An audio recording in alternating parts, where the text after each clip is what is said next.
Hello বন্ধুরা, আজকে আবারও চলে এসেছি একটি নতুন রেসিপি ভিডিও নিয়ে আপনাদের কাছে। তো আজকের দিনটা শুরু করা যাক একটু বিকাল থেকে। আর আজকে বিকালে এখানে একটা নার্সারিতে, খুব কাছাকাছি একটা নার্সারিতে গেছিলাম, যেখানে প্রচুর গাছপালা ছিল এবং এই বর্ষা পড়েছে আর এখন গাছপালা লাগালে না খুব ভালোভাবেই সেটা বেঁচে যায় আর তরতাজাও থাকে। তো সে কারণেই কিছু গাছ নিয়ে নিলাম এখান থেকে, আর একটু টব নিয়ে নিলাম। আর আজকে যেহেতু এত বর্ষা আর এই বৃষ্টির ওয়েদারে আজকের রেসিপি হবে একদম বাঙালির প্রিয় খিচুড়ি আর বেগুন ভাজা, আরও যা যা থাকছে সেটাই আজকে তুলে ধরছি। তো চলুন আর বেশি দেরি না করে শুরু করা যাক আজকের রেসিপি। এখানে আমি নিয়ে নিয়েছি গোবিন্দভোগ চাল 1 বাটি, আর ঠিক কাপ মেপে 1 কাপ মুসুরির ডাল আর 1 কাপ মুগ ডাল নিয়ে নিয়েছি।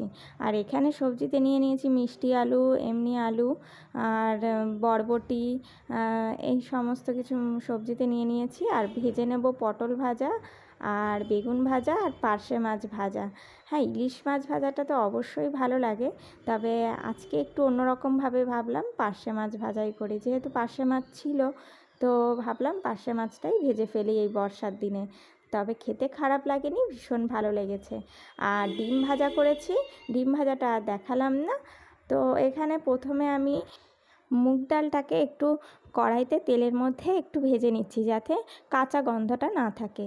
তো মুগ ডাল এইভাবে ভেজে গরম জলের মধ্যে, আমি যে হাঁড়িতে জল বসিয়েছিলাম এই হাঁড়িতেই আমি খিচুড়িটা করব, তো সেই হাঁড়িতেই দিয়ে দিচ্ছি এবং মুগ ডালটা সেদ্ধ হওয়া পর্যন্ত অপেক্ষা করব, তার আগে মুসুরির ডাল দেব না।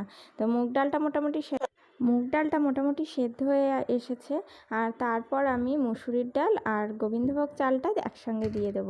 তারপর কিছুক্ষণ একটু ফুটিয়ে নিয়ে আমি বাকি সবজিগুলো দিয়ে দেব, আর হলুদ, লবণ, একটু জিরের গুঁড়ো দিয়ে দিচ্ছি।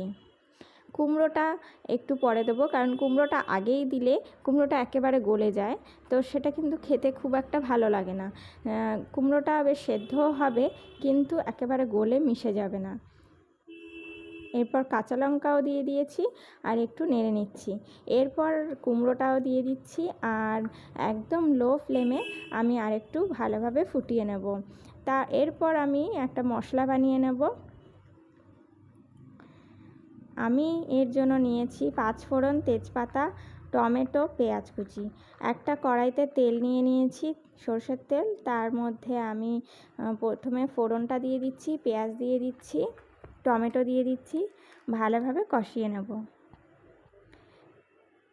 এরপর হলুদ, লবণ, জিরের গুঁড়ো, ধনিয়ার গুঁড়ো দিয়ে দেব। দিয়ে ভালোভাবে মশলাটাকে আরও কষিয়ে নেব। মশলাটা একদম ভালোভাবে কষে আসলে এদিকে আমি তুলে নিচ্ছি। আর দেখুন, খিচুড়িটাও কিন্তু একদম রেডি নামানোর জন্য। তো ঠিক নামানোর আগে আমি মশলাটা দিয়ে ওপর থেকে ঘি ছড়িয়ে আর গরম মশলার গুঁড়ো দিয়ে ভালো করে নেড়ে নামিয়ে নেব।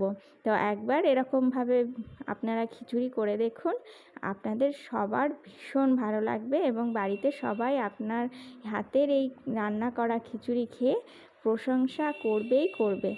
তো খিচুড়িটা সত্যিই খুব ভালো হয়েছিল, আর এই বর্ষার দিনে এরকম খিচুড়ি থাকলে দিনটাই পুরো জমে যায়। তো এবার আমি খিচুড়িটা থালায় একদম গুছিয়ে দিয়েছি। তো খিচুড়ির সঙ্গে এখানে ছিল ভাজা, এখানে একটা ভাজা ছিল যেটা বলা হয়নি, এখানে পনিরও ভেজেছিলাম, পনির, বেগুন ভাজা, পটল ভাজা, মাছ ভাজা, ডিম ভাজা, আর এখানে ছিল পাঁপড়। তো একদম পুরোপুরিভাবে রেডি। আর ভিডিওটা খুব বেশি আর বড় করব না।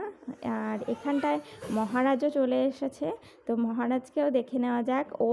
তো মহারাজও খিচুড়ি আর ডিম ভাজা শুনে সঙ্গে সঙ্গে চলে এসেছে, মহারাজের বাবার সাথে বসেও পড়েছে। তো বাই দ্য ওয়ে, আমি কৃষ্ণা আর আপনারা দেখছিলেন কৃষ্ণার রান্নাঘর।